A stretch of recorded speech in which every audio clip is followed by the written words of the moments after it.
Oh shit! What's up, everybody? Got my friend Tony here, better known as Tucson Tony. Got a couple cold beers, and we're gonna talk all kind of things hot rodding. First of all, if you have any issues seeing like the people who are watching this live, let me know so I can try to work them through. Hopefully we have a better connection. I got some router thing that's supposed to make it better. So hopefully we're good there. To get it started off, welcome Tony, man. Thanks for coming by. Well, thanks for inviting me. You said Bud Light. They haven't twist my arm too hard. I'm starting to get better at getting people to show up, and it's usually just like whatever, like beer or treats or bribes. Yeah, all kinds of beer on ice is usually a good thing. Mm-hmm. So, well, I appreciate it. What we like to do here, I had Tony research a little bit, but I really wanted to tell you as we're going. Like basically, the show is like I want to go through kind of you growing up, how you got into hot rodding, like whatever your story, like the first story you want me to tell you, like you saw something, whatever, like, and we're gonna work through that, kind of briefly into like what you're up to now, and then I'll have some kind of current event stuff that I'll ask you. So we get to talk about me. Yeah, talk about this is all kind of like Tony this show. shit. All right. First of all, wait, you want to pimp this real quick? A couple minute. You made me wear this T-shirt. I made you wear it.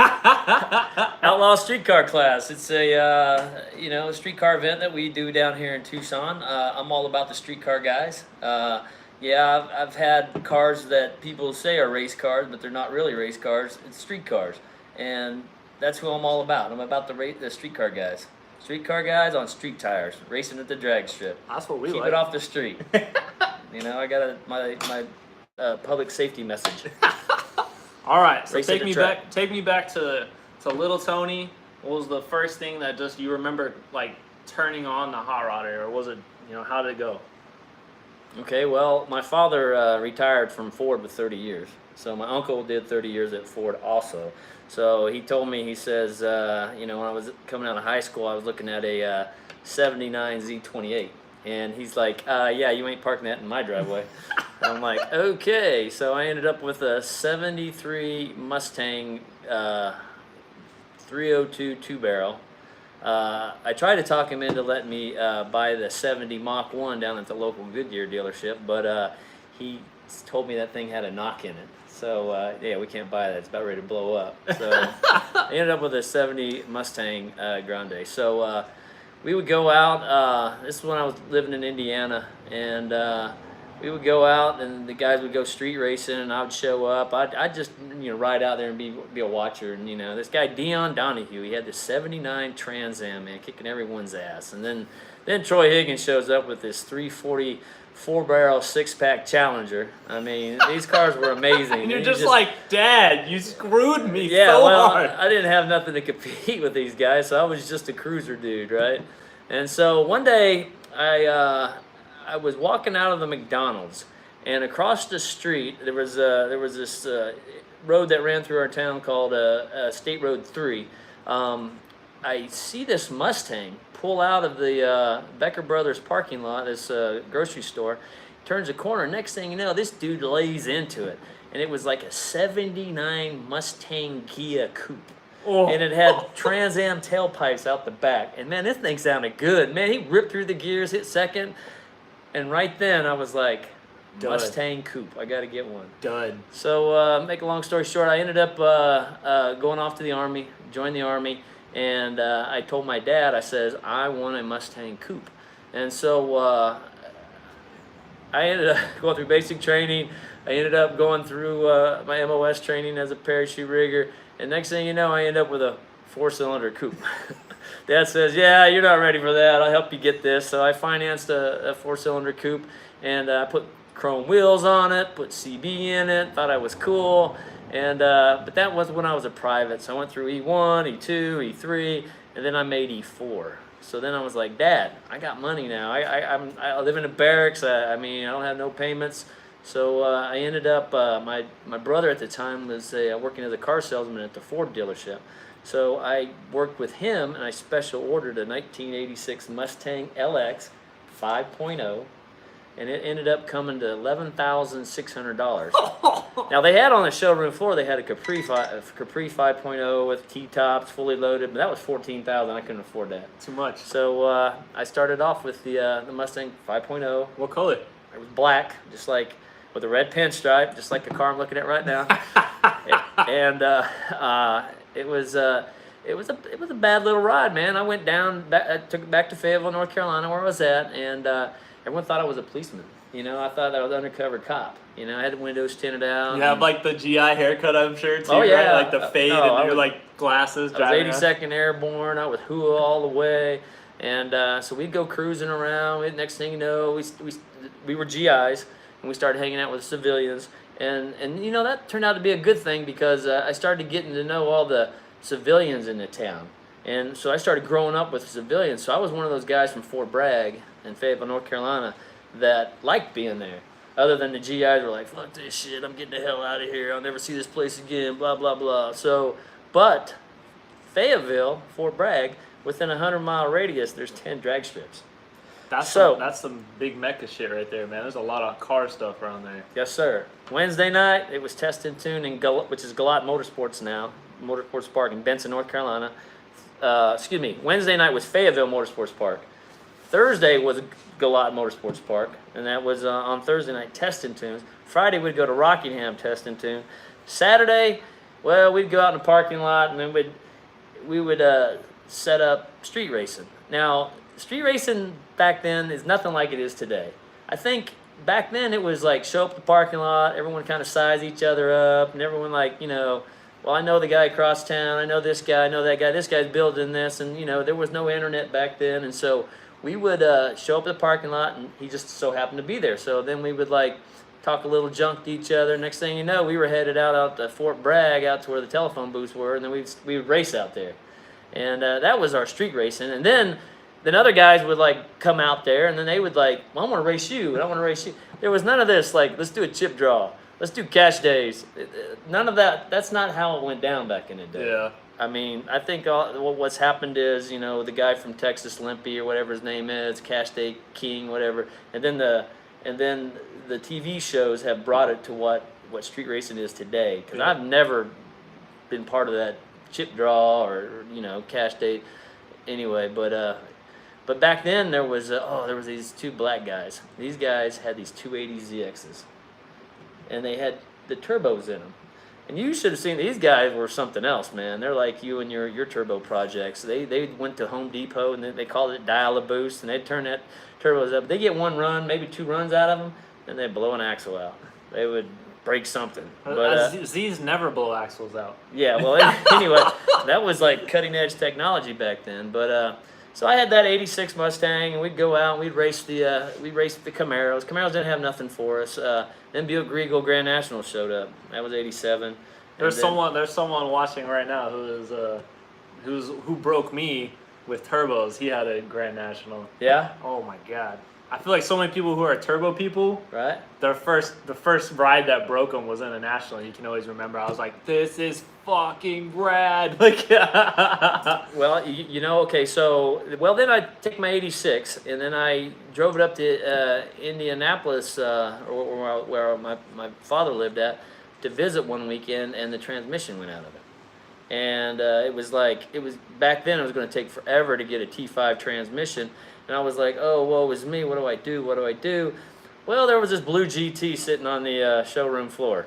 And I go in, I look at it, and I'm like, wow. And I'm like, so how long is it going to take for my 86? And my dad's like saying, well, it's going to take forever. Just, you know, you can afford that. And so Dad's like your own worst enemy at this point. Right. I end up figuring out the cost, how much it's going to cost. So I said, well, let's take it for a test drive. And it wasn't really into the blue and silver. And so I took it for a test drive, had plastic on the seats. So I get out on the highway, and I get out on Road 3, and I'm hauling ass. And they back then, you know, my dad knew people, so I got to take the car out by myself. Well, I see my buddy Rob Thompson, and he's riding by, and he's got his black LX, his 87. He already got some work done to it.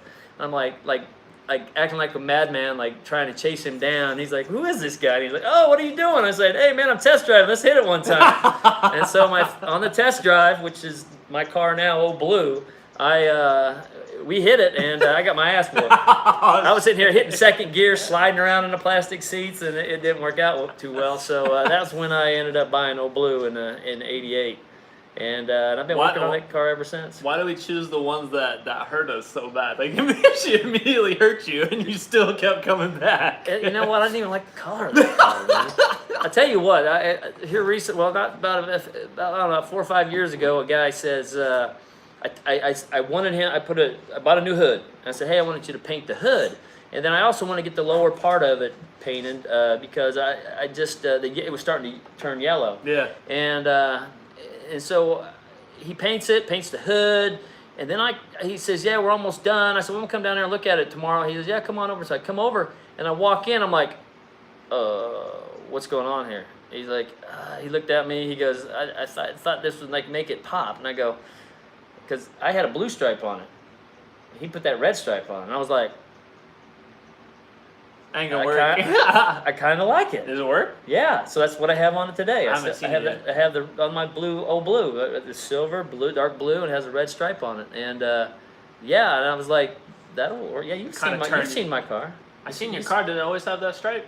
No, it was red when you saw it, and then along with the taillights. That's what I saw. That old GTO right here when I first met you, man. No, it was my Skylark. It's not. No, that's right. Yeah. It was the Skylark. Yeah. Yep.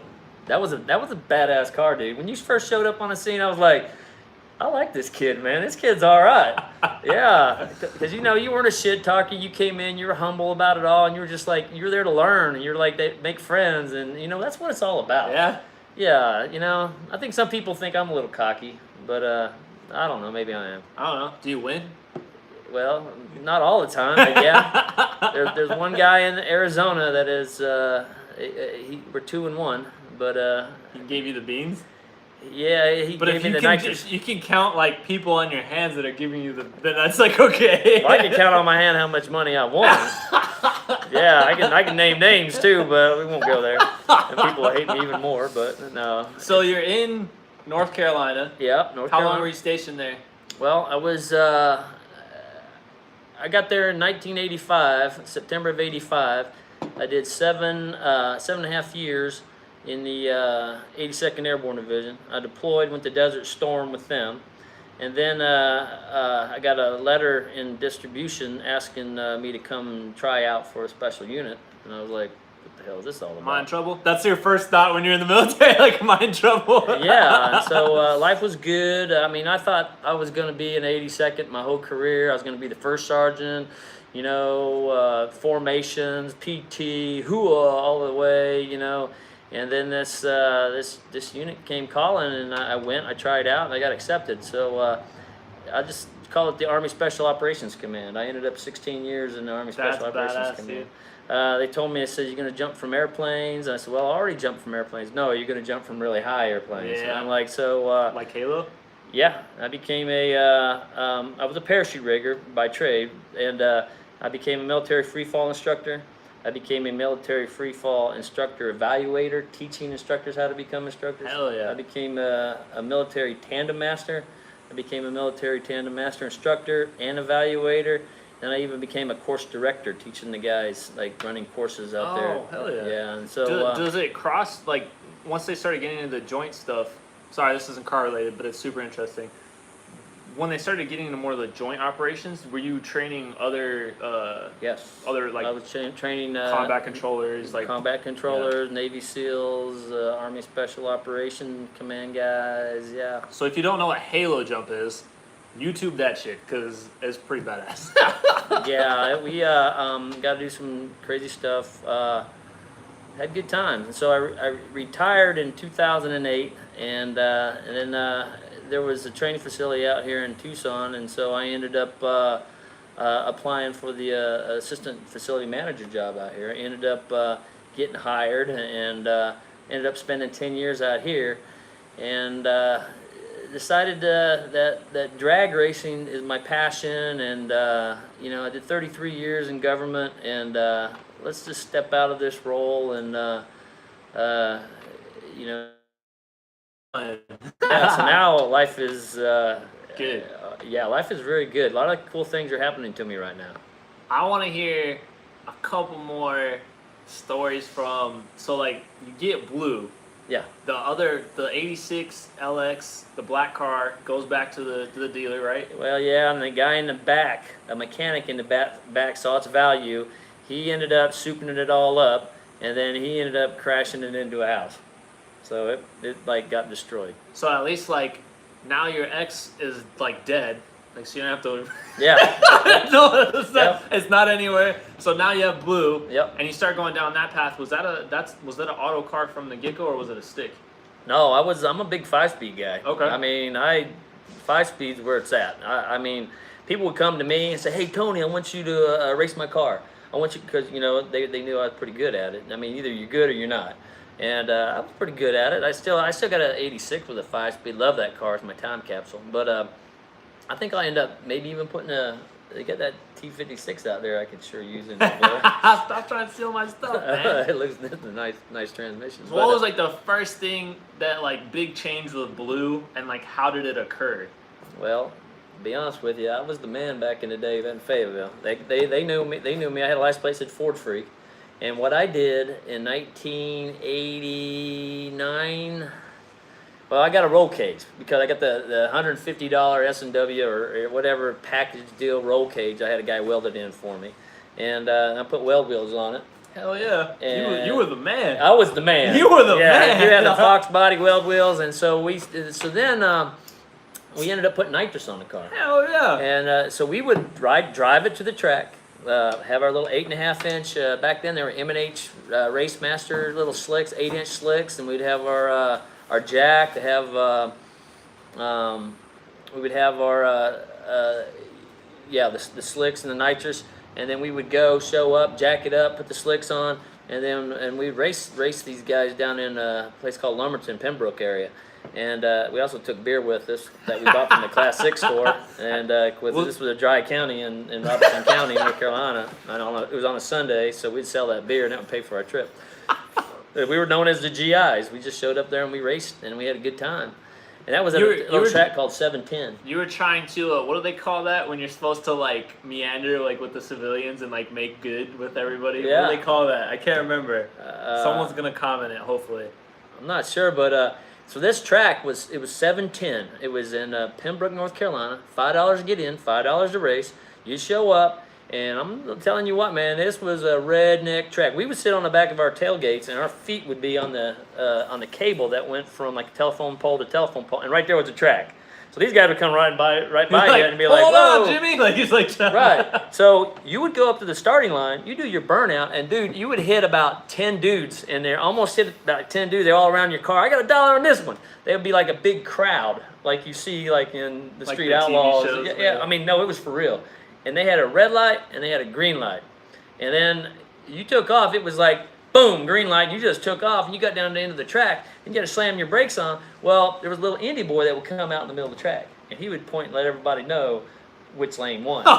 And so you would slam your brakes on, you had to look over at the other guy and you're like, "Oh, you're going to turn around? I'm going to turn around," because you had to turn around on the track, come back and exit the track. What? Because that was how redneck this track was. Dude. Oh yeah, this track was the bomb. And now you go and check it out, 710. It's amazing now. They'd come up. Oh, yeah. Last time I was there, Daddy Dave was out there racing a guy named Tony Bynes. Oh, shit. Yeah, Kai Kelly's racing him this weekend in Red Springs, Thunder Valley.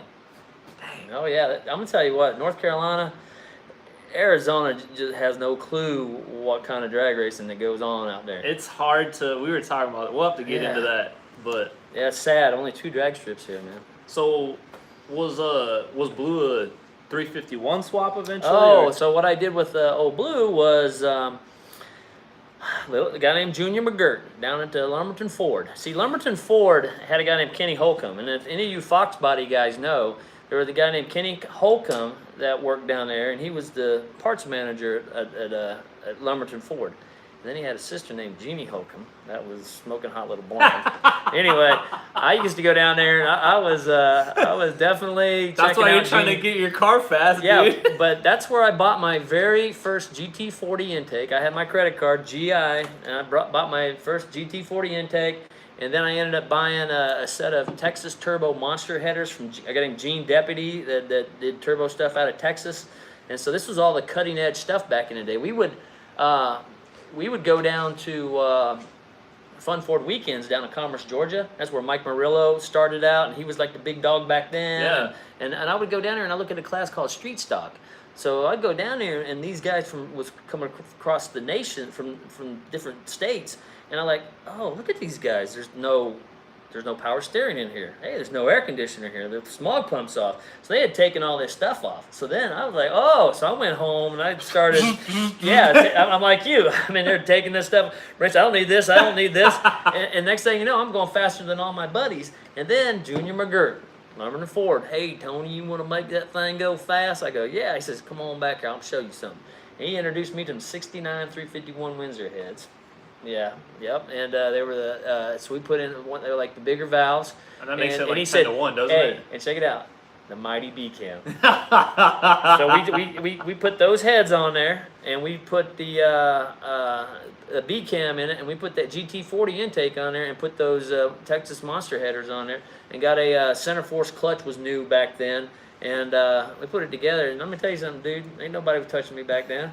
I was out running, dude. And then the GT40 heads came out. Oh, you got them GT40 heads? Oh, hell no! And they thought I was spraying it. I was beating them so bad. Dang. And well, because I mean, if you think about it, like that combo is good for a bottom 12, high 11, at least. Okay, so I was running low 12s. I was running 12 20s. And back then. Yeah, back then. Oh, you're a killer. And it was a street car. Yeah, you're a killer. Everywhere. and then, let's add nitrous to it, and that's when it got a little hairy.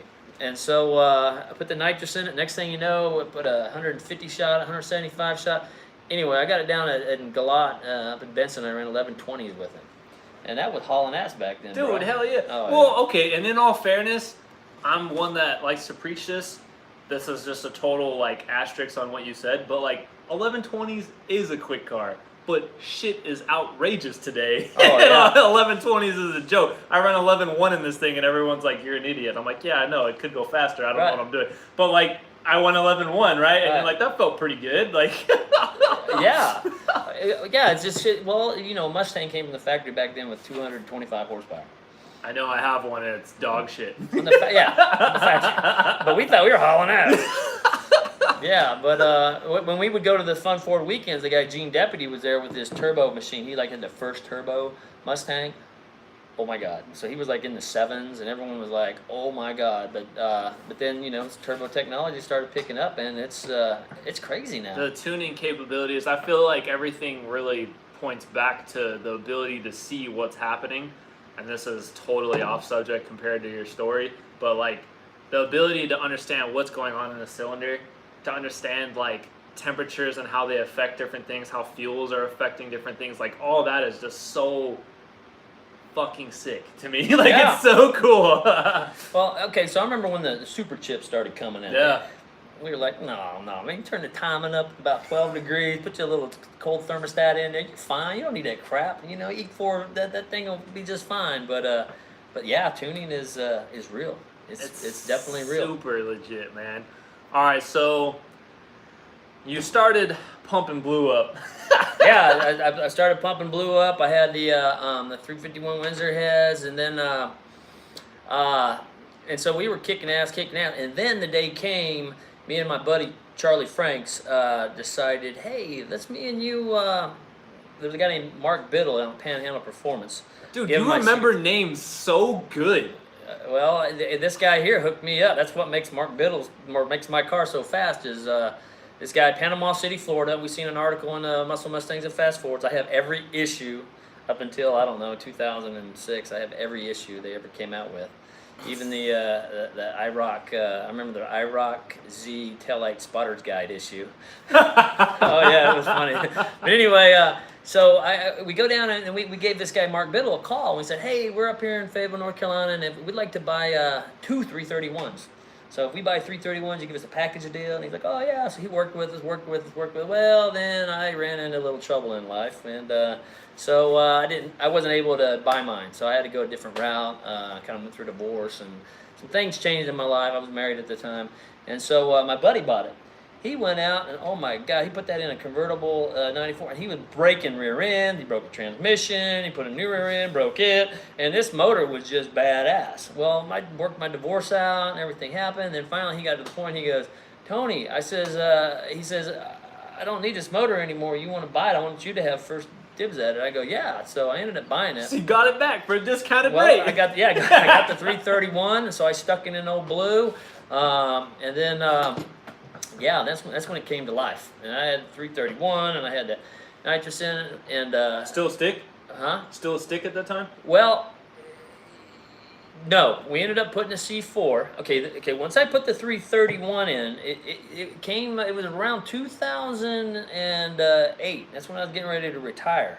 So I knew that I was picking the job up in Tucson, and so all at the last minute, I said, "Hey," I went down to my buddy Eric. I said, "Eric, I got 2 projects I need to get done, so I'll help you do whatever we need." We was down there. We were wrenching. I had a 2003 Lightning that needed to be rebuilt.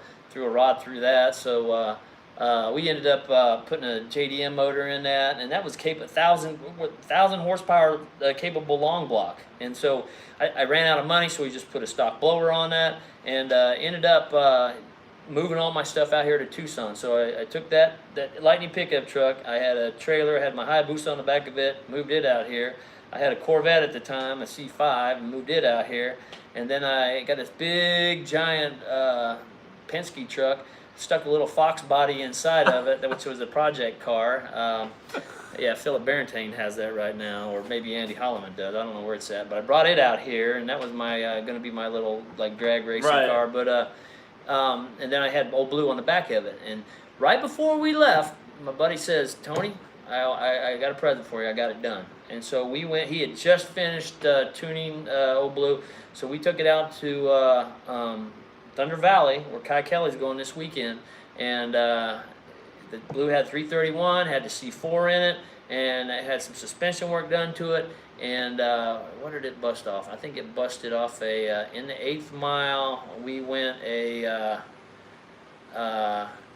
went like a 680 in the 8th mile, which is pretty damn fast. Oh, motor, hell yeah. Well, no, he sprayed it. He sprayed it. So he sprayed it, and I was like, "That's my goal. I got to go that fast." Well, that's with still this a 331. that's a 10-second pass. Oh yeah, because then I ended up moving out here, and I'm telling you, we made that pass. Then we took it straight back to my house, loaded it up on the U-Haul trailer, and then I left for Arizona the next day. And so I drove it out here, and so I get out here to Arizona, and I'm like, man, I go to Speed World was open at the time. I went up there a couple times and raced it up there, and but then I all of a sudden realized density altitude sucks around here. Yeah, a little I bit. went from 281 feet elevation to 3,075. I'm back in the 12s again. I was in the 11s on motor, now I'm back in the 12s. This sucks. And so I started spraying it, and then I got it to go 1030s, and it went faster and faster. And so then I started going to Vegas. I started running in their gambler races, and I went up there one time to hang out with my uncle, and I ran it up there. I was winning. I went into the money round, and then this ticka noise started happening. I know that shit. Yeah, well, the motor was still rock solid. Mark Biddle, Panhandle Performance, Panama City, Florida. My own fault. Through vibrations, the oil pickup tube fell off because I had put the wrong flywheel on there. Oh. So it was the wrong balance. I bought it from a buddy. Yeah, I'll stick it in there. It'll be fine. Yeah, well, that didn't work out too well, but it lasted for a long time. I was gonna say that's kind of. I mean, like harmonic wise, I guess that kind of makes sense. That's always astounding to me the way stuff breaks and how long it takes. Yeah, it just fell off, and so the motor was still running. It's running good, but we was making all that noise. So we take it home and find out what it was. And well, that motor is now been rebuilt, and it's in my '66. Oh. Okay, yeah. that makes sense. That's still a nasty little nitrous motor. Trust me, that little '66 will get it. That's all like making sense now in my mind. Yeah, so that's where the 331 went. And so then in 2014, I just called my boy Mark Biddle up again and says, let's do it. And so he built me a 347, 400 horsepower motor, and now it's in blue now. A 347 only makes 280. Yeah, something like that. Yeah, sounds right. So that's my grudge car, and it's taken me a while, and I'm telling you what, it's been rock solid. 214, I've been to three Streetcar Super Nationals with it. I have won the Streetcar Takeover 10-0 class like 4 times in a row.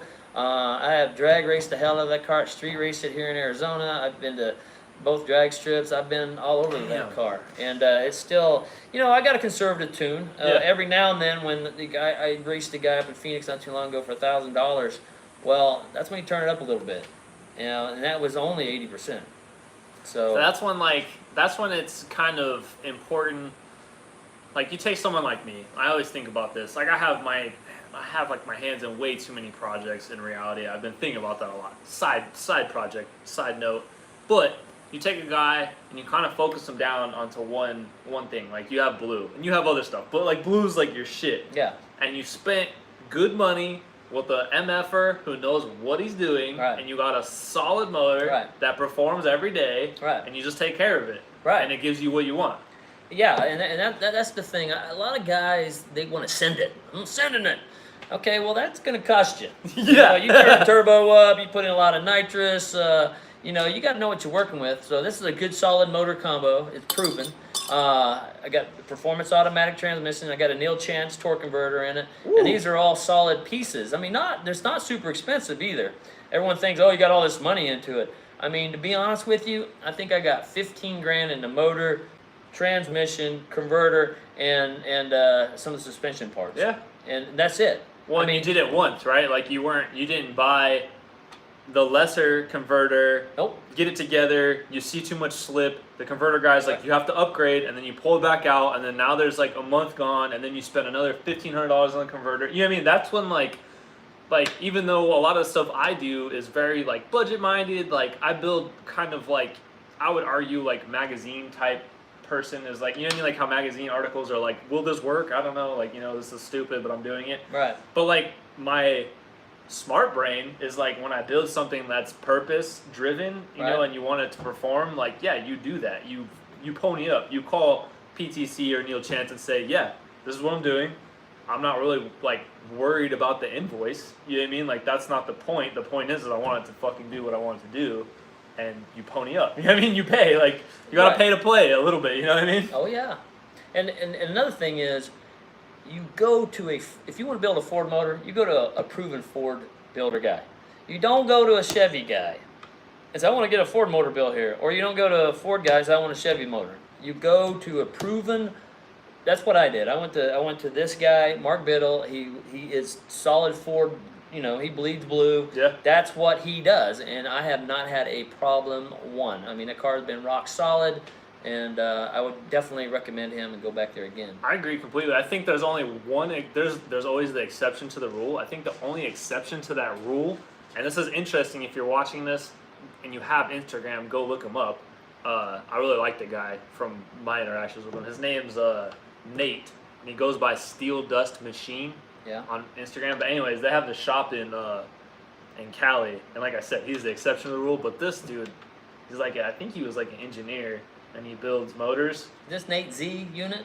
No. Oh, okay. Nate, I'll show him to you later. But this guy, dude, oh my god, he's like just knowledge. But yeah, I agree completely, because you get a guy that you like him and you want him to do this thing for you, like, you're kind of almost like screwing both of you, because he can't give you what you want, because like he's like, I don't fucking build those all the time. You know what I mean? I don't know that, this thing needs to be deburred a certain way. You need to get these things, because if you don't, then you're gonna have issues. You know what I mean? Like, the stuff that can save you in the long run, where you end up having a car that performs and wins you money. Because I mean, like, you've gotten to a point too where you've won races and you get money back. Right. You know what I mean? Tire money or gas money or whatever you call it. Right. And okay, so I was a parachute rigger. That was my job. That's what I did every day. I worked on parachutes. Now I'm a parachute rigger mechanic. So if you wanted me to work on your parachute, I'd fix it. Now, I wasn't a mechanic, but I learned enough through from my father and just trial and error. So my deal is, I will go buy a motor from somebody that's proven. I will go buy a transmission from someone that's proven. I'll go buy a converter. And then I will take my rear end to somewhere. Like right now, my favorite shop's Arizona Differentials up in Phoenix. If I want something done, I take it to the experts. But then I go bolt it all in myself. And so now I know if anything fucks up on that end, that's my fault.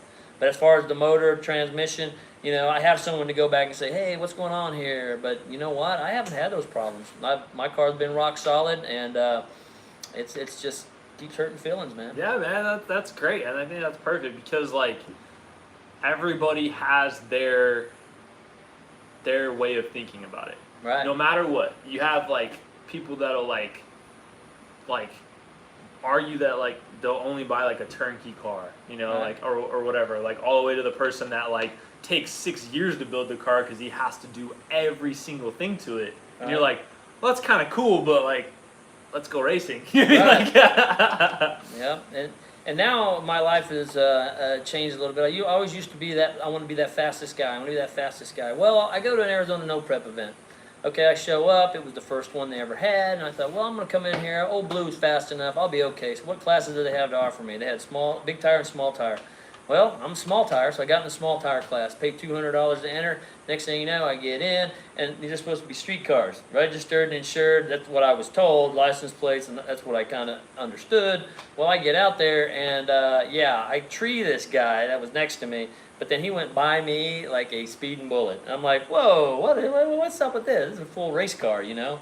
And so that right there changed my outlook on life and about drag racing, and I'm a street car. And people have told me, oh, you got a roll cage, you this, you're a pro mod, you got a race car. No, our car is a street car. Everything's suspensions in a stock location. I mean, everything. I got a full gas tank. I got the full interior. I got everything. It's just, you know, I've done some modifications of the motor. So the thing is, though, I'm an advocate for street cars now. That's what the Outlaw Street Car class is all about. And I want to give back. So that's why we created Outlaw Street Car class. To be that farm league, be that JV league, be that place where a guy like you can show up on your street tires or your radials, and then we have classes that fit what your car is capable of and get you racing guys at the same level. And I'm telling you what, we have had some of the greatest racing, I mean, out there. Door handle to door handle, it's on a no prep, it's instant green, it's heads up. And we started off doing index, and we've evolved over time. Thinking, well, that worked, that didn't work so good. I like the index. The index stuff was fun. Yeah, so we did the index stuff, but a lot of door handle racing. It was great. And next thing you know, now we got a guy named Stacy Barnett here in Arizona. He started out. He showed up with an Audi. He was one of our farm league guys, one of our JV guys. And now he's the fastest car in Arizona. I mean, that GTR is one of the fastest street-driven vehicles in the state of Arizona. And if anybody disputes that, he's always ready for a grudge race. Dude, this is off 7-second car, man. He was started out in our class. Is that the black one? Black GTR. The kind of jack dude? Yeah. Dude, that thing, oh my goodness. When we were at the last event where I took the Pacer, like, I've seen him, I've seen him around. I've never talked to him. Like, it's funny because I'm so social, but I'm kind of a recluse, like, in that scene. But anyways, he made that pass against, I wasn't there for the whole night. He made the pass against, oh shit, what was it? It was the first round of Big Tire. And dude, it was like a cat on carpet. Like, it was just like, and it just gone. And everyone, like, the whole crowd was just like quiet. And it was just like, holy shit. Like, that thing was sick, dude. Right. That thing was fast. So now my new venture is daily driver. I'm all about the daily driver, and I think you're gonna start seeing this. They call it the hard tire class, and this is a new class across the nation. There are people starting to develop it. I've talked to some fellow promoters, and I'm saying, hey, we need to like hammer out some solid rules so that if I come to your state, we got the same rules. You come to my state, we got the same rules. So hopefully we're going to work on that, make these rules solid so that people can start getting in this daily driver stuff. Hard tire being like a true radial, like a Cooper Cobra, a Ventura, like Hankook, yeah, like all those stuff. I leave Monday morning. I'm heading to Outlaw Armageddon. There's a daily driver class, and this is exactly what it is. You have to have a 275 60/15 tire. Unless it's an OEM larger, but that's the rule. No roll cages. You got to have full interior. They want daily drivers. I mean, you took your cage out. Yeah, I had a 1989 cage. Don't think it was chromoly or anything. It was junk. I cut it out. But showing that you were willing to adapt to the rules. And that was one thing we were talking about earlier. Is like how I never really cared too much about, whatever the rules are. I just show up and pay my money and get my ass handed to me, but it's fun. You got to find a class that you want to be in and adapt to those rules, and then you twist it any way you got to win. And what I really like, so like obviously Tony is one of the promoters here in Arizona, and like there's other people and whatever, that's the whole thing. But like for me, the only thing as like a consumer for going to the racetrack and not being involved with anything, I've always been like, I have a car that I want to build, and I want to build it so that I know it'll fit into these rules, right? Because like it would suck if like say I like tube the front. Right. And then I come out there and they're like, no tube front for this class. And I'm like, well, fuck, like I tubed the front. Like, what am I supposed to do, you know? And you know what? I go round and round with a lot of these guys on Facebook, on the internet. It's like, hey, I got a daily driver class. No roll cages. Well, I've just got a lap harness bar. I'm like, well, I know, but that's not the spirit of the class. What you've done is you've moved into, and I created a class called Extreme Daily Driver. Extreme Daily Driver, you can have your roll bar.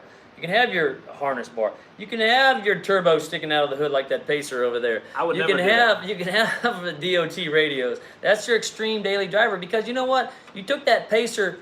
I'm sorry, you took it to an extreme. So that's Extreme Daily Driver. I think it's completely normal. Yeah, but well, my car had an extreme roll bar in it. Why cut it out? I put the back seats back in it. So now I'm back to Daily Driver. I've got the right tire on it, So you just have to find that class that fits you and build your car and make it happen. The other thing I was going to tell you while we're on here, because I know he's going to watch this, my friend Tad. Yeah. He's out of Arkansas, and he said he's going to meet up with you. I told him it's going to make me real jealous because me and Tad are good friends. I said, I don't want you guys hanging out. But Is he the hard tire guy? He's the hard tire guy, but he's not on a hard tire. He's going to Tad, when I get to Oklahoma, you come see me. We got to talk. You got to help me out here. There's $2,500 on the line. That hard tire stuff, man, like, that's the South, I feel like, right? Like, the South is kind of like the mecca of, like, hard tire, like, true radio racing, and they go fast on hard tires, man.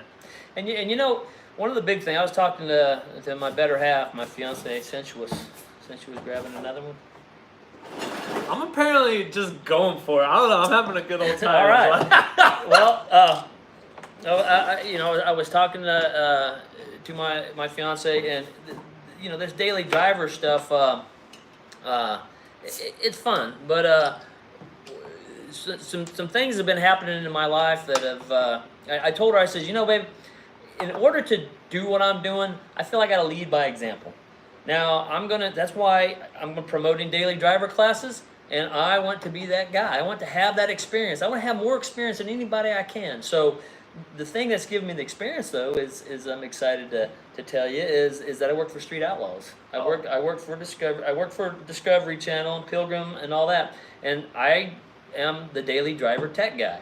So you show up, you want to race in daily driver, I'm the guy that goes out and checks your car out. I'm like, okay, let's see what you got here, buddy. And so far we haven't had to disqualify anybody. There's some of the tires, you gotta add that human element in a little bit. It's like guy shows up and he's got his 1969 Camaro and it's got like a 350 in it, and it's not fast. But then you go and you look at his 15-year-old road hugger, 275, 5015, 220 treadwear. It's like, oh no, the treadwear rating's 300 above. That human element says, I'm gonna let this guy in, man. I mean, he ain't gonna win, but he's gonna come out and have some fun in his daily driver. Yep. So right now, the daily driver class, that's what I do on the road. I've been, we've already had 4 events under my belt this year. I did it last year too. Farm Truck and Asian gave me my start. We were in Topeka, Kansas. We were teching the cars. I had been brought along by a man named Jim Hughes, owns Tucson Dragway, and he says, hey, Tony, come on out and help me out, tech these cars. And I'm like, okay. So here we were, dream come true. New rules, second season of Street Outlaws MPK, and I'm teching Ryan Martin's car. I'm like, okay, like I want to take pictures, but I don't think that's too cool. And I'm like, I got Ryan Martin's car, Daddy Dave, Doc, all the guys you see on TV, and I'm like, wow, pinch me. Okay, well then we got done with these cars, and then on Saturday we're sitting around, and I had to do small tire cars, which is pretty easy, and big tire cars are the guys that come in, kind of the filler classes. They're there to race for a lot of money too.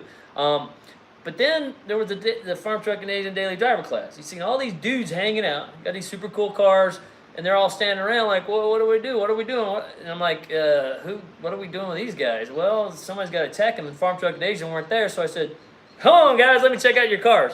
And so I knew that they had daily driver class, which is kind of the souped up cars. You had the grocery getter class, and then you had the minivan class. Well, it's pretty simple. Oh, you're a minivan. Okay, go park over there.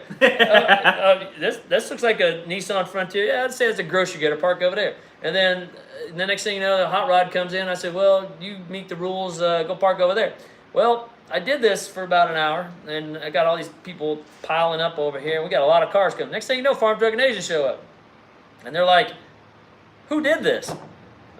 I did. He goes, well, that's not your job. It's our job. We're the ones that pick the cars out. And so they were like, oh, I was just trying to help out, man. Just trying to help out. They were all standing around. And they're like, well, okay, well, thank you. We appreciate it. But, just in future, this is what we do. We come out, we pick the cars, because this car over here, we want to put him in a daily. I'm like, okay, I'm just trying to help you out. I'm just trying to get these cars out here situated. Well, I ended up going to Memphis. Once again, they weren't around. I went out there. All right, you go park over there. They said, I thought we told you that we're the ones that picked this out. I'm like, I know, but it's hot. I knew you guys would be tired. It's these people needed a place to go. We were all cramped in space, and like, okay, well, So they noticed the hard work that I put in, and then one day I didn't hear from them anymore. I didn't go to the next 3 races, and then I get a Tucson. They come to Tucson. I get a phone call, Farm Truck. Hey, is this Tucson Tony? And I go, yeah. He goes, hey man, we thought about it, and what you did for us in Kansas, and what you did for us in Tennessee, we appreciate that. And let me tell you something, Farm Truck's a good dude. Him and Asian, super good dudes, man. Seem super nice. They really are good. They got kind heart, and they're all about the daily driver guys. They're all about the grassroots guys. The they really masses. are. Yeah, they are. And so, hey man, how about we how about you help us out in Tucson? I go, hey, no problem. You over there, you over there, you over there. Like, stop! Like, anyway, so they're super cool. And so then they ended up helping me out financially. I ended up going to Norwalk. I went to Galot. I went to Ennis, Texas. And you know what? I love those guys. Dude, that's so rad. and so now I'm like they're not actually so this season 3 Farm Truck and Asian aren't doing the daily driver stuff anymore, but the Discovery's still doing it. And so now my job is just to check the cars, and we have a different set of rules. There's no more minivan class, there's no more grocery getter class. It's just pretty much hard. Now what's really funny though is we don't allow all-wheel drives anymore. The second season, Trackhawks ruled everything. I mean, so we learned about all-wheel drive. So we're learning as we go. So this season, no all-wheel drives. But what's funny, dude, is our last event, which was in Eagle, Idaho, a dude comes out there and he has he's been putting it out on the internet, so I'll just say it. He had a rental car, Camaro SS, and this dude just mud stomped everyone's ass and just took away the win. $500. Michael Bader, you're the man, and a rental car. And you think that all these hot rod cars, you'd like, there was a Viper truck out there, and there was a BMW. Those are rad. Yeah, BMW M4 was out there. Everyone thought this guy had it, but the thing is, he was using his traction control, and the car would like stutter. Yeah, because they cut. I think that, I don't know specifically, but a lot of stock ECUs do like a stock ECU traction control, not like a fast car traction control. Yeah, he was having some issues. I think it's the difference between cutting fuel or timing. I don't know which one it is, but especially since I've been drinking. Well, that Camaro guy was like, I'm turning this shit off. He was like, fuck and this. he was just, you know what? Back to basics. If you are a drag racer and you want to do good in drag racing, you know what? We talk about heads up and I'll never bracket race, blah, blah, blah. But cutting a light's where it's at, man. I mean, if you cut a light, and I don't want to try to school everybody, but like that's what I'm teaching my fiance right now, is if you cut a light of like a .018, and then the other dude sitting over there making a roast beef sandwich, and he cuts a .1118, well, you're a second out ahead of that guy. And so that's where I win most of my races at. I'll be honest with you. You cut a good light, because I cut a good light against you when we raced. Yeah. I mean, obviously, it was not a good race on my part. Right. And you ran your race, but I remember I pulled the slips because I was like, I was like, dang, I usually cut a pretty good light, and Right. then like, I was like, fuck, then he got me. And that's where it's at. It's from the beginning. It's cutting a light, and if you can cut good lights, get out ahead of that guy, and then if you have enough to just keep on motoring away, well, you won. But then again, he might be coming on you, Yeah. and you get. I mean, if you just get outpowered, if the dude's an 8-second car, you're a 10-second car. Right. What are you gonna do? So you got to tell me, from your perspective, Yes, sir. for the people, what happened. This is how Tony and I basically first met, Okay. and I knew about you. Yeah, oh shit! Well, his name's Tucson Tony. How do you not know about him? Okay. And then I don't consider myself a celebrity or anything. I do. I just and live then here. and then so like Facebook, it was like AZ No Prep or something, and then they're like, who's coming? And then I think I just put like me, and then you were like, hey, want to race? And I was like, sure. I've calmed down a lot. No, but I never took it. Do people get mad at you? I never take it wrong. That's why I wanted you to tell your story, because to me it was fun. I was like, ooh, someone wants to race me. It's like from the start of this this video here. You know, when I first met you, dude, you're the good people of drag racing. I mean, you come out, you're humble, you're curious, you want to know what's going on, you have an open mind, you want to learn, you know. And when guys like you show up, I'm ready to help you. I gave you the shirt off my back. I will help you out. Literally. Yeah, I did. Well, yeah. And so I'm ready to help you out. But if you come in and you want to be all gangster and talking junk, well, that's when I go back to my roots of North Carolina 710. Like, yo, boy, what you got in that thing? Let's line them up. I'll get gangster with you. You know? And then a lot of times nowadays, especially on the internet, people get in these like these wars on the Facebook, and it's like the keyboard warriors come out. You know, next thing you know, they're talking about hands. It's like, you know what? My whole entire life of drag racing, I've never gotten into a fight over a drag race. Because it's a fucking car. Like, who cares? It's fun. This is what you do for fun, dude. I'm not here to fight. I'm not here to have stress or drama. I just want to race my car. I want to race your car. Let's have some fun. You know, I might win. You might win. You win, I give you money. I win, you give me money. You know, maybe you'll get me next time. If you beat me, I'm coming back for you. I'm going to like... let me turn that damn nitrous up. You know? and I know you're gonna be turning turbos up, and I'll be like... yeah, the young Jedi is fucking just whoop my ass, and I want that. If I beat you, I want you to come back, and I will give you that race again, man. I want someone to, you know, and that, you know what? I'm not trying to be, you know, like I'm better than anybody else, but I usually win. Yeah. But when I lose, oh yeah, that's badass. I'm like, what the hell you got in that thing, man? You want to know more? It turns on like that, like. Oh, that so was like before, I'm curious to know.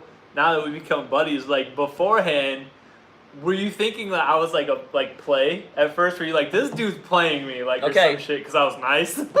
I pay attention, and I'm all over the internet. I pay attention. I see what's going on. I know who the guy's coming up, and you know, sometimes I don't mean to prey on them, but 9 times out of 10, I'll get contacted by them with these guys that are building their car. Now, this right here is an education for you guys. If you're going to build you a car, build the car, make sure it starts first.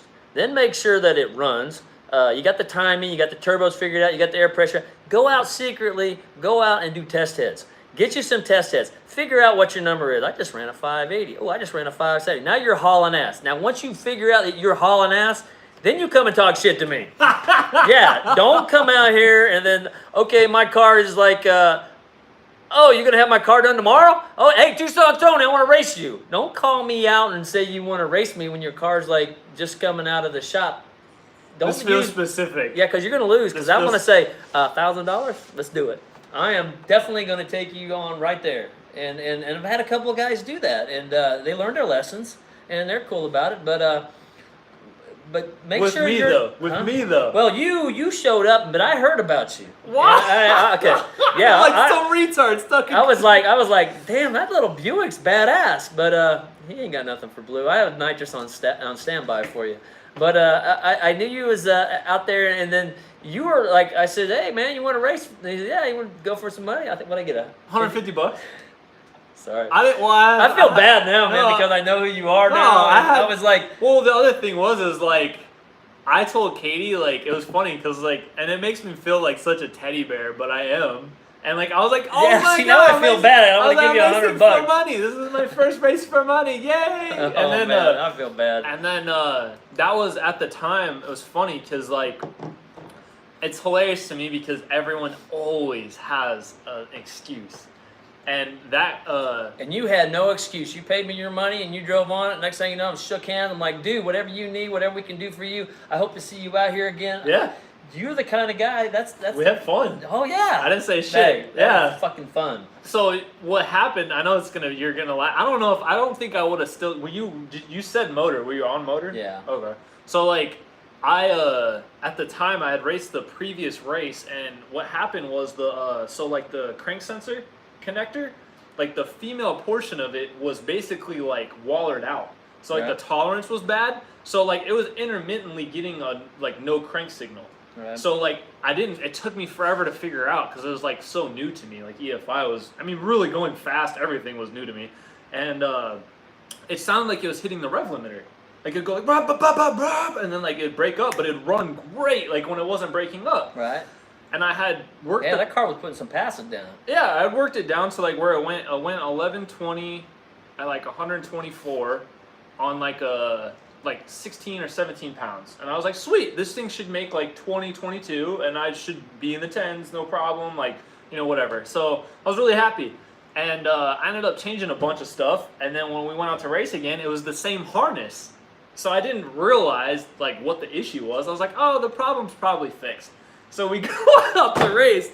I let off the two-step with you, and like I thought I cut a light. You got out on me like a fender immediately, and I was like, fuck. And then like first gear was fine in my car, and it was like you were beating me, but I was like, cool, I'm not like losing really bad yet. Right. And then I clicked second, and it just went and I was like, fuck. And then like I cut like a 1.4, but you cut better, and then obviously it got worse. But that was like one of those things too where I related a lot to sports. Like I was relating it to you earlier. Like I played a lot of sports growing up, like very competitively.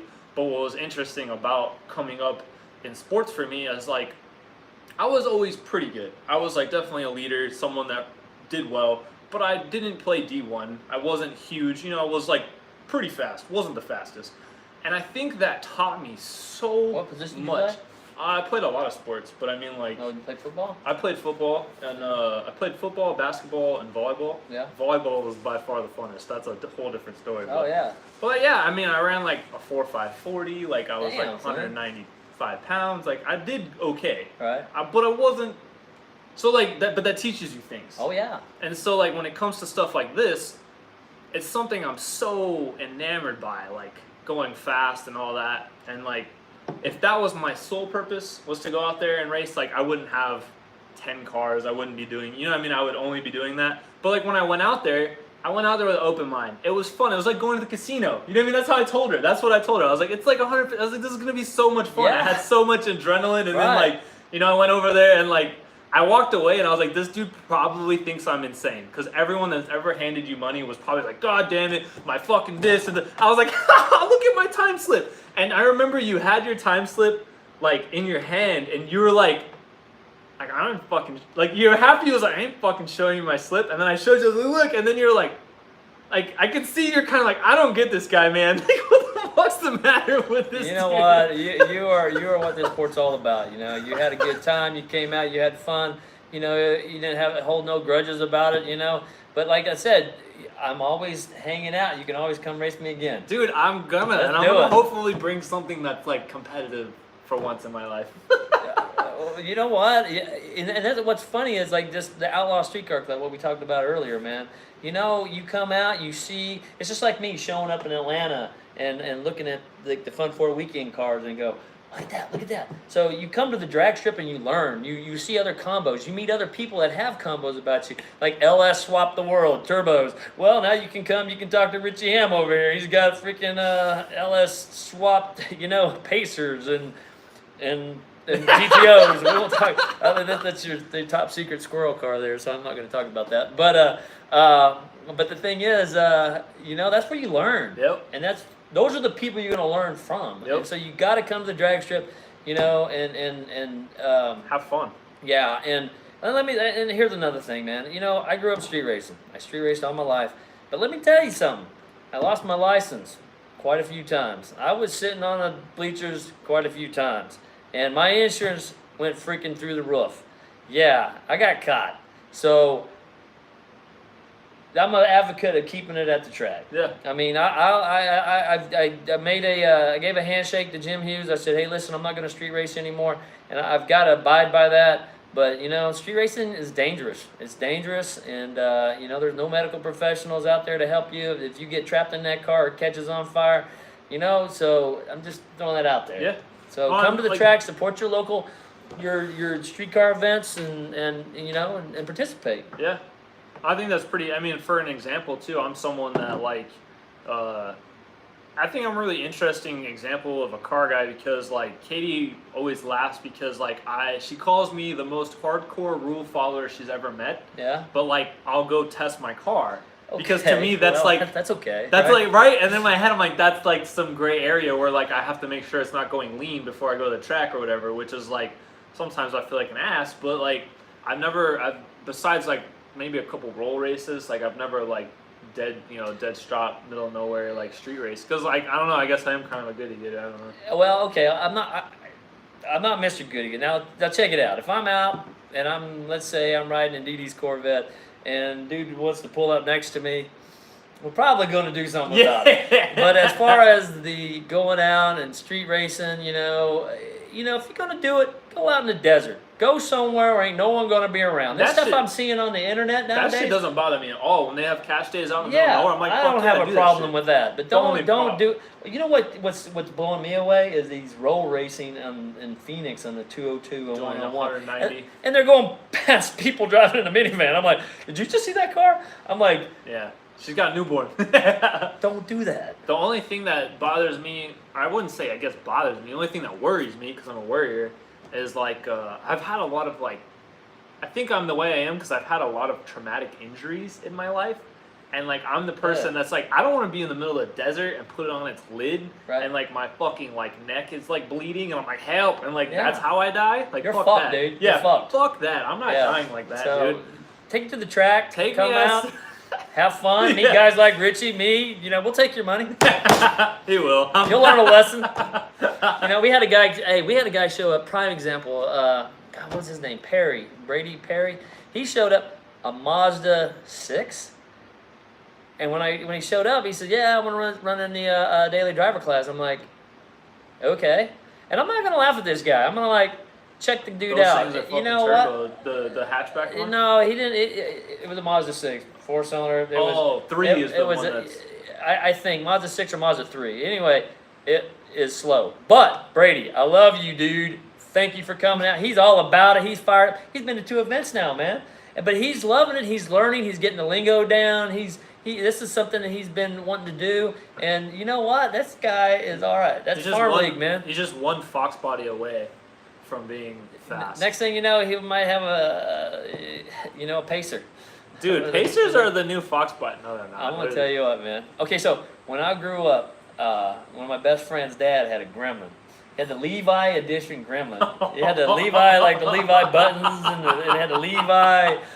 You know what? He had a V8 in that thing. Really? Oh yeah. It was like a 304 or something like that. 304. There's like a Jeep motor, I think, is like. Yeah. And I was like, you know, even when I was a kid, I'm like, this has a 304, a V8 in it? Yeah, you're all pumped, like, yeah. But I didn't know anything about nothing fast then. Dude, so, okay, these are 2 questions I have to ask, and I always try to put them in. It's kind of like a big portion of the show that I think is fair for me to bring in, because it's my favorite, and it's, the first one pertains to a little movie you may have heard of called The Fast and the Furious. And the way I like to formulate the question is basically like, what did it mean to you? What does it mean to you? Even at the time, now, etc. And then, like, what do you think it did to car culture? Well, to be honest with you, I only saw... I'm old. I saw The Fast and Furious one time. I saw The Fast and Furious. I didn't see Fast and Furious 2, 3, 4. The first one's the most important. Yeah, I saw that one. And I was like, this is pretty cool. It's pretty cool. But I grew up on you guys can look this up. You may not even find it. Ron Howard, "Eat My Dust," or "White Lightning." Did you ever see a Hot Rod 1979 with Robert whatever? I've referenced it on here before. He had the wheelies. Well, he had like the Valiant first, and he was like going to Super Nats, and then he like crashed it. That's a really good one too. But American Graffiti was that was the bomb. Okay, so maybe as far as what did it do for car culture? You know what? I think it took off. Got a lot of people involved. Yeah, I think that people got involved, but that was kind of more the Honda crowd. I'm thinking back then it was maybe more I think the import crowd. I think like it probably hits home really hard for me and like my generation because like I was like, would it come out 01, 2000? I was 10 or 11, and I remember I was just like really? You know, and like for me, I think what the difference is and why I bring it up in this show and why I think it matters is because not that it was realistic, not that it is like a Street Outlaw show where you're seeing like 4-second cars in the 8. You know what I mean? Like what it was like it was this. Remember when I was talking earlier? We were talking earlier. I was talking about the juicy stuff in life, which is like that Robin Williams quote from I think it was Good Will Hunting. But like he's talking about like the things in life that are worth it, right? Like the little like these interactions, which is like why I like doing this. Right. The racing at the track for money, the blood pumping, all that, like the togetherness, the way you feel about your car, like the first time he drives the Supra, all those things intertwined into a movie, and like that to me hit home really hard, and I think that's why like it's maybe become such like you can't call it a cult classic because it was so big, but right. I mean like it was such a hit for like I think us coming up because it was all those things. Yeah, like the drag racing scene takes whatever, and like it's not realistic, but like your first time, that's what it feels like. You know what I mean? You're like, what? Like, you know what I mean? Like the first time you forged something, you know? Oh, yeah. I remember the first time I went over 100 miles an hour. I'll never forget it. It was a 96 Mustang, slowest piece of shit ever. Yeah. But it was my dad's, and he like, I somehow said I was going to a friend's house or something. Wasn't. Threw me the keys, hopped on it, got onto the freeway immediately, ripped through all 5, put it to the floor in 5. I think it topped out like 147 or something. Wow. It started like floating, and I was just like, "Yep, I like cars." Like I was like, "I'm done, done." Oh yeah. Yeah. So the second part of this may be something that you're more capable of having an opinion on. Jesse James, his impact on probably, I guess, just the world, but like as far as like car culture, even though he was a bike builder, he still somehow has like just reach across all ends. Him coming in through like Monster Garage into like Discovery and like metal shaping, all that stuff, like how did he possibly maybe impact you, or like how do you think he impacted like everybody? You know what? I'm not wasn't a big TV watcher, and never actually ever seen that show. I mean, maybe a couple times I watched it, but I'll tell you this: I had a good friend of mine, Tim Bradham, and so when I had my '88 Mustang GT, we didn't have no money. We were privates in the Army, so you had to know friends, and I had a friend. His name was Tim. He was the manager at the time of Meineke Muffler. Meineke. Okay, so he had a shop. Well, he had a shop at midnight when everyone was gone, and he had the keys. And so we rolled my '88 Mustang GT in there, and we installed the first set of long tube headers in the city of Fayetteville, North Carolina, at midnight in the dark inside that shop. Well, Tim went on to be. Tim was not really. He was not the big drag racer guy, but he was the muffler guy, welder guy, fabricator guy, and you know that would kind of pertain to him more than me, because I'm like I said, I'm just a piece puzzle guy. I bring my motor, my transmission, my rear, and put it together. But Tim was that guy that I always looked up to, man, and I wished I had, and I will. I'm going to go to welding school. I wish that, especially in the car scene, I wished I would have learned how to weld. learn how to weld and do that metal fabrication stuff that he was. He was like a master at this shit. See, and like that almost answers. I'm glad you brought that up because it almost answers that question perfectly. Like because like as humans, I think that's why it becomes such a, what would you call it? Like not necessarily like you're just kind of like, damn, that's sick because this person can do anything. They can build anything. It's amazing. They can do whatever. And like that ability, like machinist. You know, you take something in a machinist, you're like, yo, I need.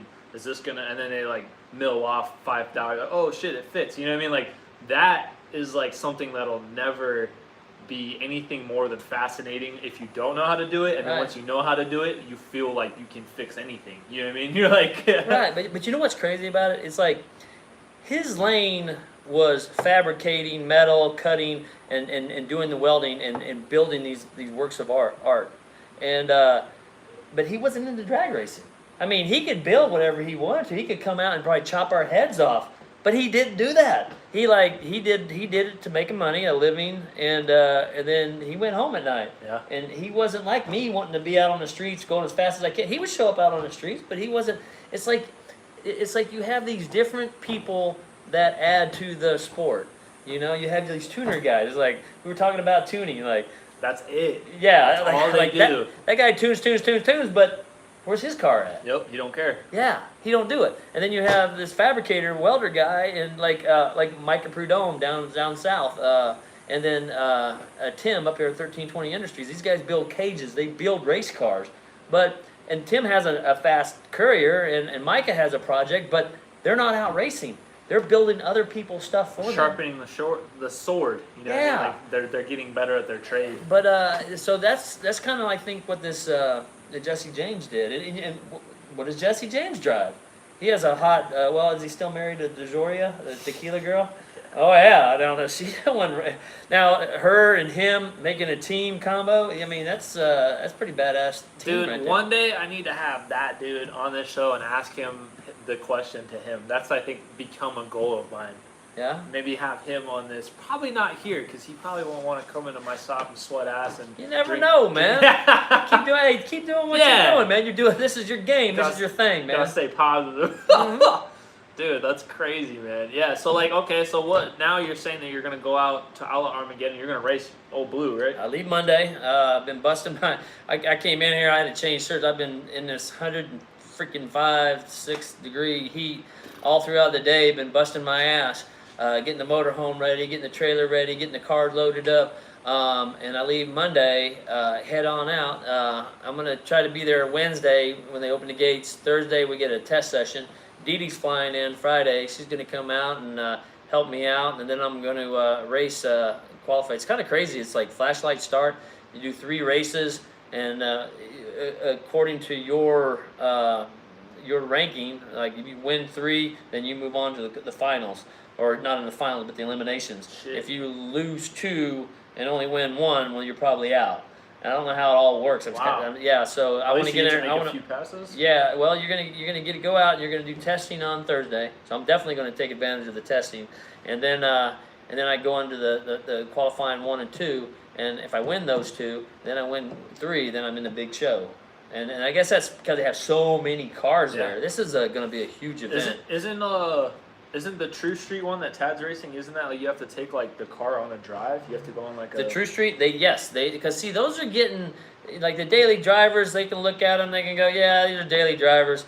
I mean, you can look at the interiors and all that. But the True Street now, I like that rule because these guys are the ones that are on the cutting edge. That's how you separate it. Is you go, okay, you have your this, you have your that. That's fine, cool. Go drive at 40 miles, come back in the lanes. Yes, because now you're going in. Yeah, because my car, I can drive it all day long in the heat. I'm in Arizona heat, but those guys, yeah, I like that rule. So they're going to go out. They're going to do it. 30 miles or 40 miles. It's a long, like it's a drive, dude. It's going to set.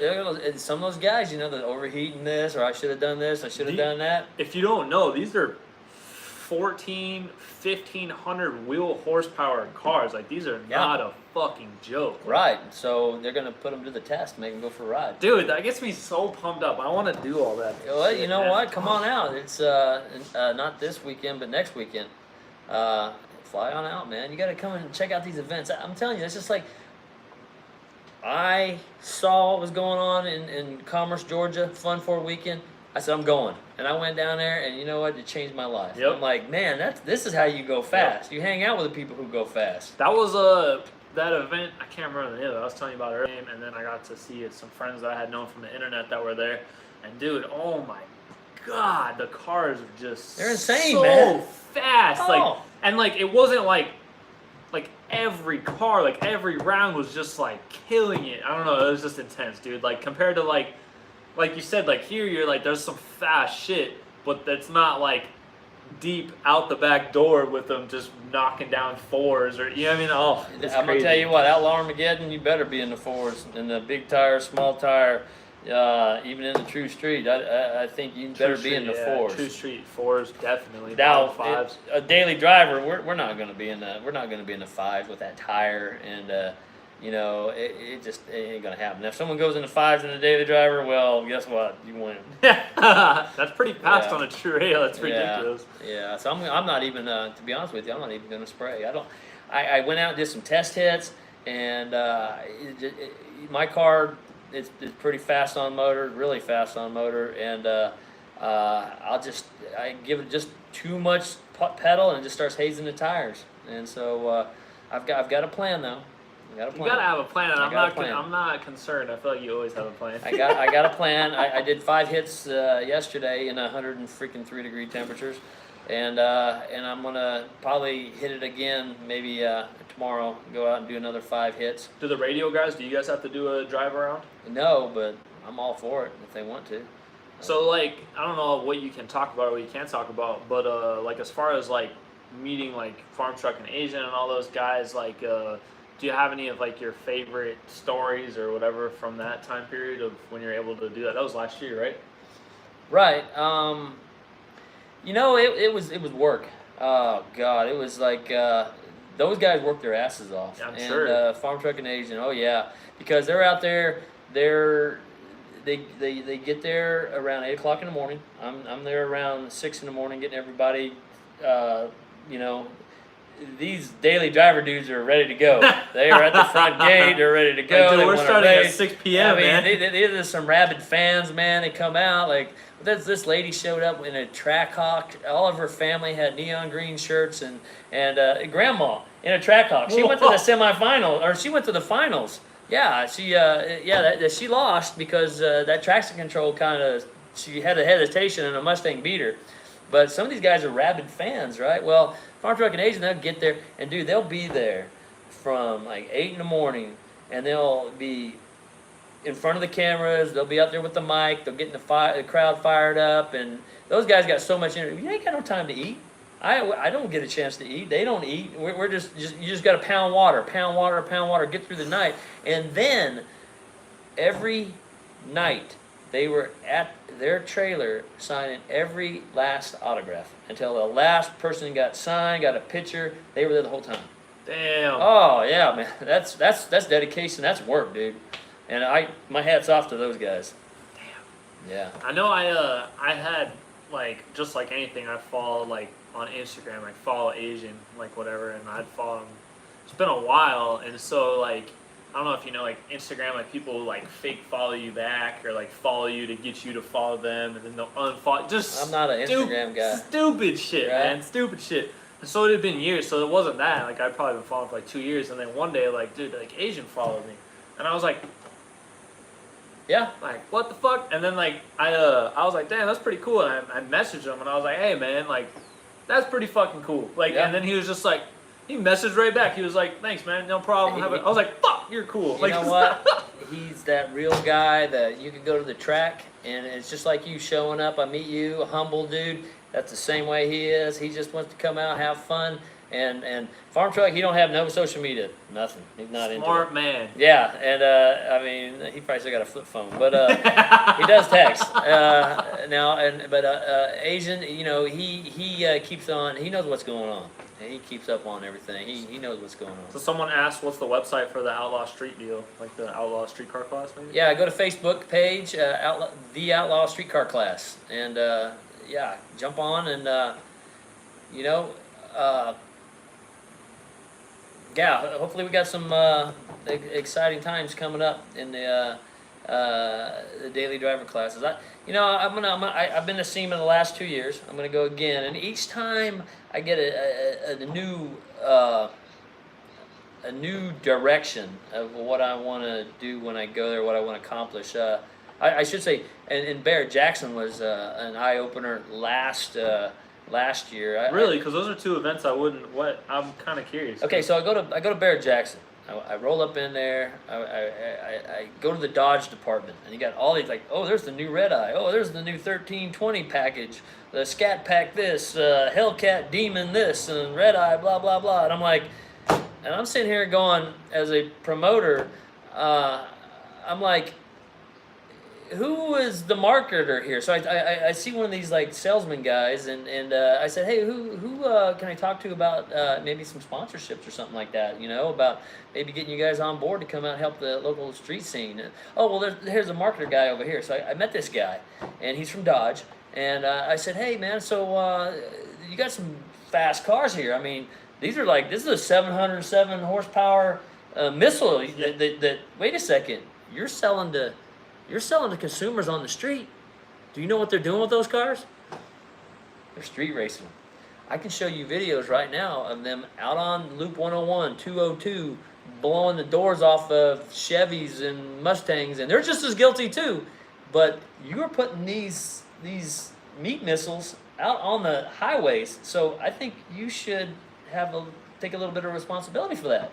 So what have you guys done for the small tracks of America? So and you know what? The guy was interested in talking to me, and and then like I said, I'm going to see him for the third time. I'm learning a little bit. I need to, and I've never done this before. I'm not a marketer. I never went to school for marketing. I never went to school for promoting. I was just learning. So I need to be more proactive and write the guy back and say, hey, it's me again.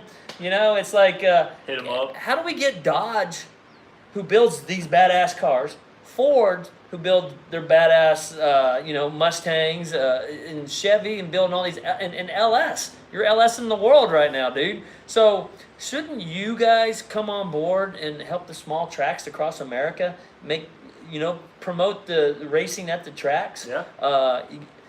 Paying for, hey, how about you pay for Wednesday night testing tunes? Just everyone gets in free, come out and race your hot rods. Yeah. Ford does that. Chevy. I mean, but I talked to one guy and he goes, oh, we put a lot of money in NHRAs.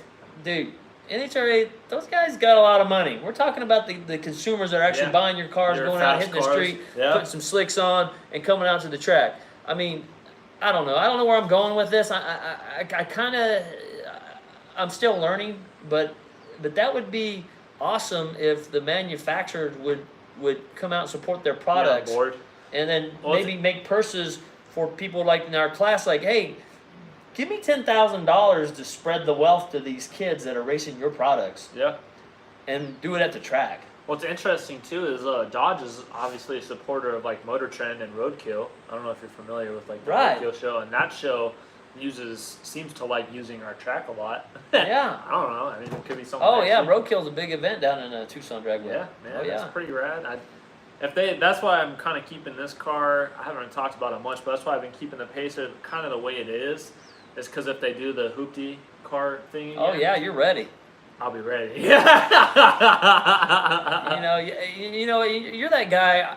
I've been racing for a long time, and I've came across guys like you, man. And sometimes I look at what you got going on here, and I'm like, man, I wish I was more like this guy. I'm looking in your garage right now. You got 2 LS motors sitting over here. You already told me that one's kind of built, and you got cylinder heads over here. You got an engine under. What is that? What is that? That's another LS. Yeah, you got all these LS motors. And I'm like, man, you know what? You were what it's all about, bro. This is badass, and then you build this Pacer right Creature. here. Yeah, and then the top secret machine. I can't wait. Top secret. No, it's Yeah, funny, he's dude, gonna be busting my ass soon. He's gonna be getting his $150 back. I'm gonna spray the shit out of that motherfucking Mustang. Kick a rod out of it. Yeah, I'm gonna. If he comes rolling up in that car, I'll say, Richie, we're doing it. Let's do it. We're gonna start a build series soon. Oh shit! But that's a badass car you got right there. Oh shit! You got me off Am I guard. letting the bag? Am I letting No, the cat out of the bag? No, you got me good. That was Oh. funny. I was gonna say that you live close. You live close to me now, pretty much. Like, Yeah, I'm right down do you the see street. how close it is? Yeah, not bad. That's And I super- got the compound that I'm building. Through I didn't have a lot of money. I had to join the military to go do something in life. I didn't have no talents. I couldn't weld. I couldn't fabricate. We both did. Yeah, I Katie was did. no good at sports. So what I do, I joined the military. And then it gave me a direction. It kept me out of trouble. Lord knows I was going the wrong direction, but it squared me up, and then it gave me a purpose in life. Dude, And- it kind of did me too. I'm not gonna lie, like, cause I don't really talk about it much. Like, I don't really. It is what it is. But like, cause I didn't do 30-something years. You know what I mean? But like, I guess it kind of did that for me too. As you were talking, I was like, dang, I was kind of like, I was probably going down a really bad road, and then like you kind of can't. Because Yeah. if you do, like, you're gonna get messed up, and then you're like, oh, I gotta stop being an idiot. Like, Right, and so what I went from was nothing. I had now my dad had bought my mom a '66 Mustang, and I used to, when mom was at work, we used to steal it. We would take it. I just go, Mom, I'm sorry. You already caught me and blistered my ass once for it. But we'd go to Metro Center and go cruising in it and think we were the bomb. This old beat up old '66 Mustang with a 289, and now I have it back and it's badass. But we didn't have nothing. I was with a single mom. It was just me and her taking care of each other. And she worked a factory, and she was a female working in 1980s with males back then. You know? the 80s was not. It was rough, dude. They didn't have the laws and rules of discriminatory, all that kind of shit they had back then or today. But what I'm saying is, you know what? I graduated. I didn't get the shit handed to me right off the bat. I went from joining the Army, like we said earlier, I got a 4-cylinder. And the next thing you know, I got a V8. The next thing you know, I bought a truck. And then the next thing you know, I bought an open car trailer. Most of the times I would walk through the pits and I'd be like looking at some of the rigs. I'm like, I want one of these one day. And just kept my nose to the grindstone. I worked fucking hard for it. And so I ended up getting a truck. I got an open car trailer. Ended up trading that in and gotten a closed floor car trailer. And as time has gone on, I ended up buying an enclosed car trailer. And Lord knows, all this shit's like Craigslist finds. I mean, and then I ended up buying a truck to pull the enclosed car trailer, and then I ended up buying an RV. Yeah. And so it's just what you do if this is what you're into, and that was my life. No, And- that's a perfect way to describe it, man. Because like anything, I'm like pretty into, or I've been getting into like real estate investing, and like a lot of things they talk about like on a specific podcast I like to listen to, which is called Bigger Pockets, if you're interested. But one of the things they talk about on there is like how nothing is easy. Nothing is easy. The age old love the process, right? Which is like, you know, somehow like all these sayings that I think mean a lot get like watered down. But like love the process. What does that mean? It means Friday night, I'm in here, Katie's inside hanging out, you know, being okay with me being in here, and I'm sweating balls. There's trans fluid everywhere. You know what I mean? Like, it's not pretty. We're good. Right? You know what I mean? But like, it's not pretty, and it's the loving the process. Like, you wanted those things, you worked for those things, you knew how to get to them, you know, the only way you knew how, and you did it, and you got to those things. You know what I mean? Like, it's so easy to be like, and be a hater, and be like, those dudes have things that I don't, and like, what did they do, blah, blah. They fucking worked. Yep. They probably worked. They made different decisions when you went out and got hammered, which I've done, and I'll do it again. It's like they stayed at home, and they were doing, you know, research, or they were whatever, saving their money when I have shit laying around here. They didn't do that, you know. So I mean, like, having that mindset of knowing that eventually, like, you can get to those things is so real. Yeah. It's just the realest way to go about it is to be able to step. I'm the same way. I mean, like, I remember, like, my mentor and my friend James, I've mentioned a bunch on here, like, he helped me a lot as I've grown up to make, like, good decisions. And, like, I had, you know, insurmountable debt. I had, like, a truck I couldn't afford. I had all these things, and I, like, went backwards to, like, get back. And then now I have a Duramax. I have a car trailer. I have way too many cars. I have too many tools. But dude, it's true. Like, you just have to pinpoint what you want, where you want to be. Like I know that like right now I have a lot of the parts to build a fast car. Like I want an 850 car.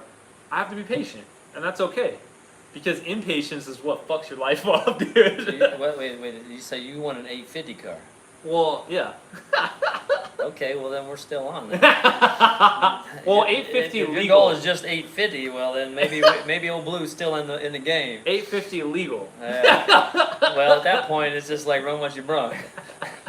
No, we'll get it on. But no, you're right. You know what? It's hard work, dude. I didn't get where I'm at. I fucking busted my ass. I've done 3 different wars. Yep. I was in Afghanistan. I was Desert Storm to be in the 82nd. I was in Afghanistan and I was in Iraq. Afghanistan is so pretty though. You know what it is? It's It's really like pretty. kind of like Utah, like Salt Lake City. You know, we had it's like Afghanistan.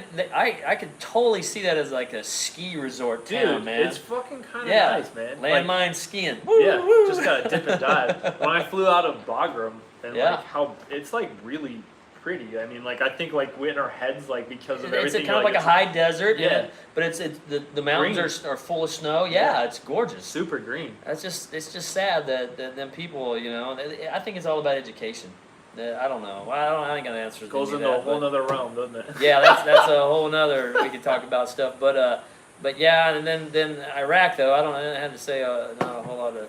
I was in Ramadi. They took me out of Baghdad and then sent me out to Ramadi, and so that's where we did our shift from. That's a But, smaller fob too, isn't it? yeah.